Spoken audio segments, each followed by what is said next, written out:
Hi, magandang gabi po sa inyong lahat. Pasensya na po, late ang aking second reading of the day dahil medyo ginabi po ako, no, dahil din sa pagpunta ko sa aking kaibigan. Sad to say, namatayan po ako ng kaibigan at pumunta pa po ako sa kanya para mag-ano ng huling paalam. Napakabuting tao po, no? Tumutulong din po yan sa lahat ng klase ng tao, matatanda man, bata, lahat, no, ganun po din siya kabait, talagang tumutulong po siya sa lahat ng nangangailangan at hindi po siya madamot na tao, kaya i-pray po natin ang kanyang soul. Okay, for your second reading of the day, tingnan po natin kung ano po ang makikita natin sa second reading of the day.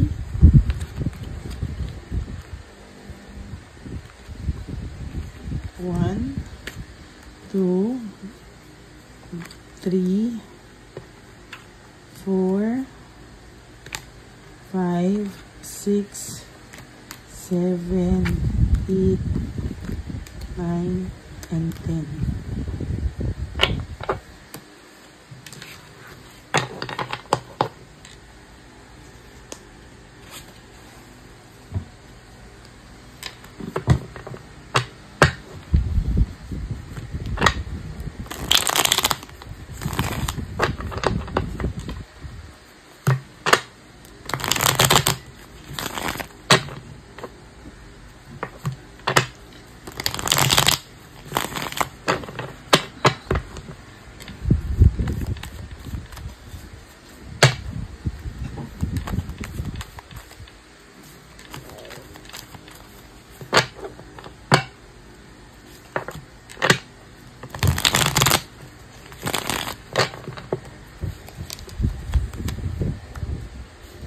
Okay.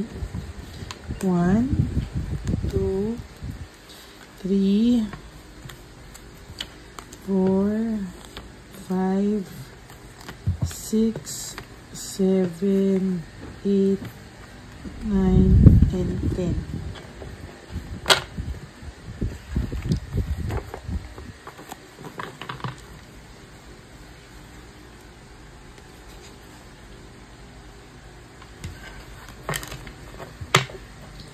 Huwag niyo po ito skip. Dito po tayo kumukuha ng energy po, no?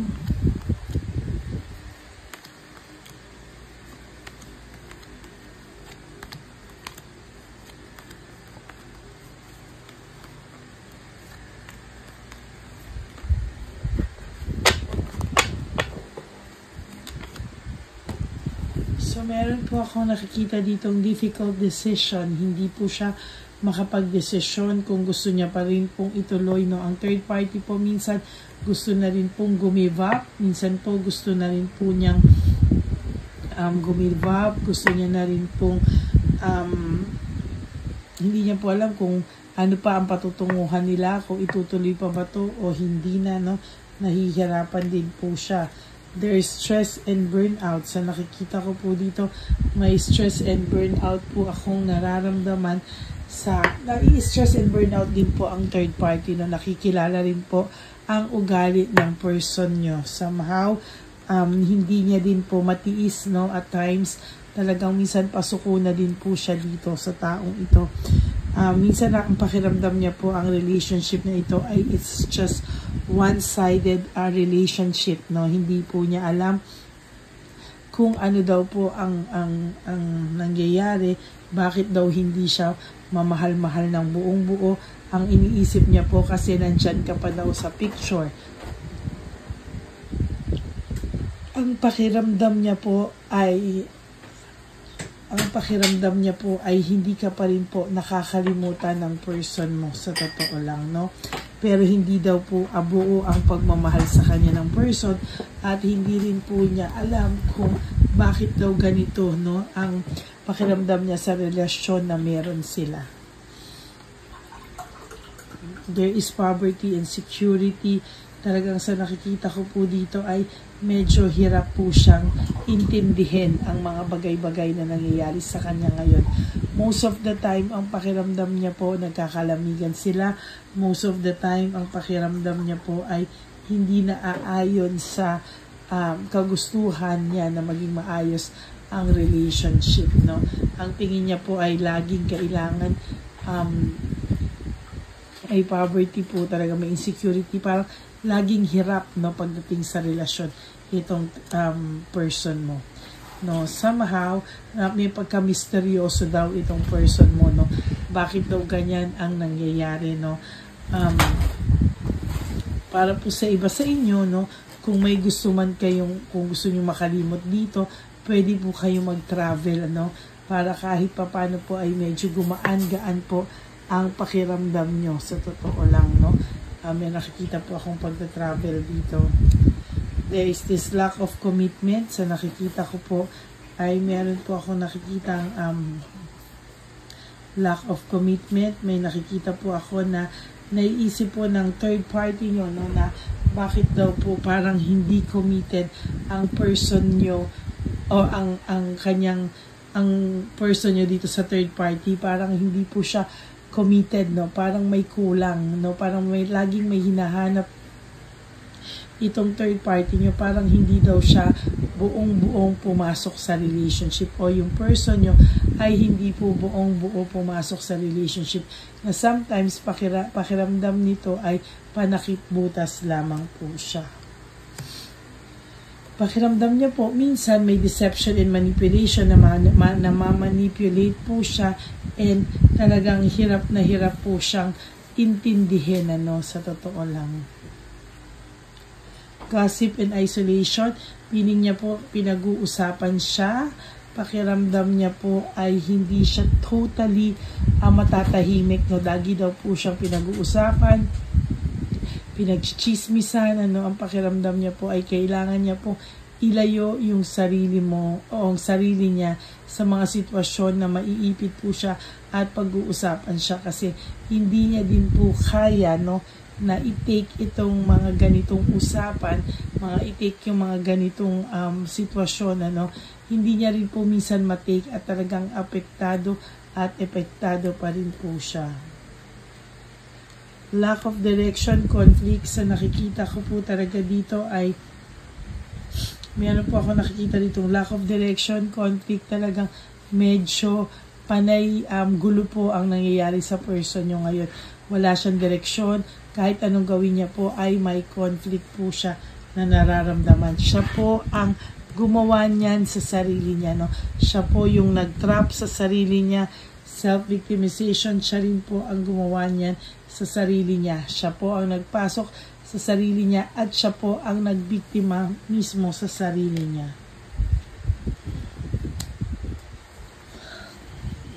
Meron po ako nakikita ditong pagka-recover or nakaka-recover ka unti-unti, pero minsan biglang papasok siya sa isip mo na hindi mo naman po alam bakit siya biglang papasok sa isipan mo. Bakit biglang-bigla all of a sudden okay ka naman, tahimik ka naman, pero ayan, patuloy at patuloy pa rin po siyang pumapasok sa isipan mo.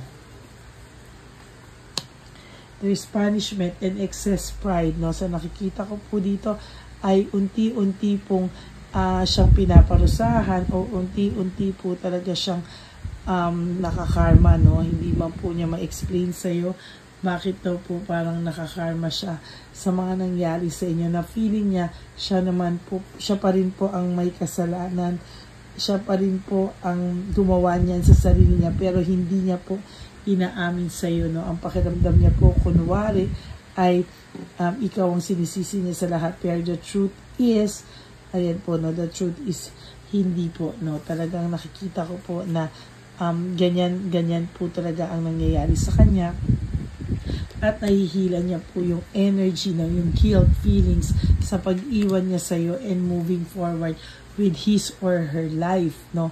Nung iniwanan ka po niya, nag-move on po siya sa buhay niya. Parang everyday po, dala-dala niya po yung bigat na yun sa isipan niya, sa puso niya, at talagang hirap po siyang magdesisyon tungkol dito, no? Parang hindi niya po muna iniintindi hanggang parang wala, deadma lang po siya, no? Parang ang pakiramdam niya po ay go with the flow lang po siya, at deadma lang po siya, no? Kung baga kinakausap siya ng sarili niya, pero parang nilalabanan niya po ng pilit, no? Hindi po siya nakikinig. Minsan, most of the time, ito po ay matigas ang ulo. Yan, no? Leaving home, walking away, moving forward, same cards as different cards with almost the same meaning, no? Kaya sa nakikita ko po talaga dito, kailangan po talaga na mawala yung bigat niya po sa looban niya. Kung hindi po siya mapapakali sa totoo lang. Lalo at lalo po siyang hindi gaganahan. At talaga naman po sa sinasabi ko sa iyo, siya po ay ranas talaga ng sunod-sunod na kamalasan, sunod-sunod na karma. Pero kahit ano po ang gawin mo, hindi mo mapigilan mo man po ang mga bagay na to. Kung halimbawa kayo ay nagkaayos na, siya po ay sisingilin at sisingilin pa rin ng ating divine universe. Kasi po, ginusto niya po maging free, malayo sa iyo, restore control. Gusto niya po ulit makuha niya yung control sa inyo, no? Yung dating submissive ka daw sa kanya, ngayon daw parang ang sungit-sungit mo na, ganyan. Dapat po nila yung maintindihan, no? Kasi sa totoo lang po, no, wala naman pong taong nasaktan na mabait pa din, ano? Kaya sa totoo lang po, naiintindihan na kung minsan nagsusungit ka na o kung minsan mainit na yung ulo mo. Pero, dun po sa wala talagang contact, sa nakikita ko po talaga ay mas magiging maayos po kung talagang hindi kayo ko-contact sa kanila. Kasi lalo pong lalaki ang ulo nila knowing na,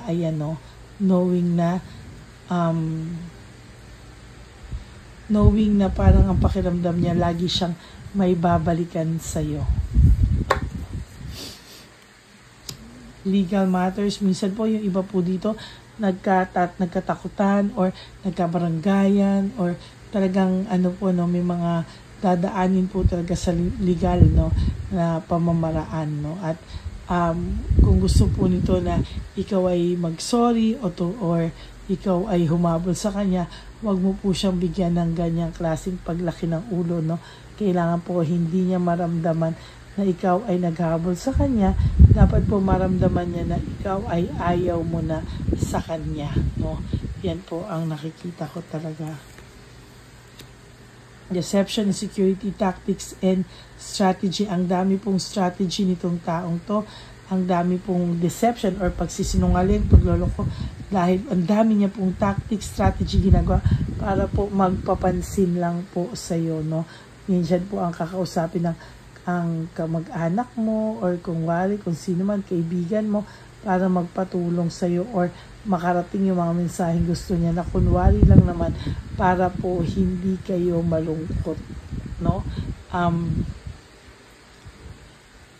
Or para mali po, na hindi kayo malungkot, para po kayo nga ay malungkot at isipin niyo po na hindi niyo na po parang hindi niya na kayo hinahabol, hindi na niya kayo masaya na siya nang wala ka. Pero the truth is, kabaliktaran po lahat yan, no? Medyo kabaliktaran po talaga ang nakikita ko. Dito naman po ay merong yung failure, yung pagbaliktad, no? Pag imbis na ikaw ay happy, siya ay happy, siya ay masaya na wala ka na sa buhay niya, pero hindi po gano'n ang pangyayari, no? Talagang lalo po siyang malulungkot pa sa mga susunod na panahon. Kaya ang sinasabi ko po sa iyo talaga, huwag mo pong hintayin ang taong ito, no? Siya po ang makaka-realize ng mga ginawa niya sa iyong mali. Okay? Again, huwag mong hintayin ang taong to. Hayaan mo po siya ang gumawa sa iyo ng paraan dahil siya po ang gumawa ng mali. Okay? So that is for your second reading. I hope na naka-resonate kayo. And if you do, can you please give me a like and comment down below. At sana naman po ay huwag kayong malungkot, no? Pasensya na po kung ako po ay na-late, no? Pero ito na rin po ako, nag-settle lang po ako. Pag ng pagkapanik ko, ay binuksan ko na po agad itong etong ating reading for the day. Yun nga lang po ay yung iba po ang oras natin. Kaya po yung sa mga abroad po, no, iba po yung mga oras natin. Pero once po na kahit iba po yung oras natin at makita nyo po ito po ay destined na makita nyo. Okay? So yan po ang ating second reading of the day, and I hope na naka-resonate po kayo. And for those of you who would like to have a private reading with me, you can message me po at Ladyly Elena. That's Ladyly Elena. Nasa dulo po yan ng ating video. Diyan nyo lang po ako makokontak. That's my only official and legit FB account. Kaya maraming pong salamat sa inyo. At ang lahat po ng billing ko is just to live one day at a time. Wag po kayo sanang magmadali para sa mga susunod na araw. Kalimutan niyo po muna yan. Lahat ng birthdays, anniversary, Pasko, Bagong Taon at Valentine's Day.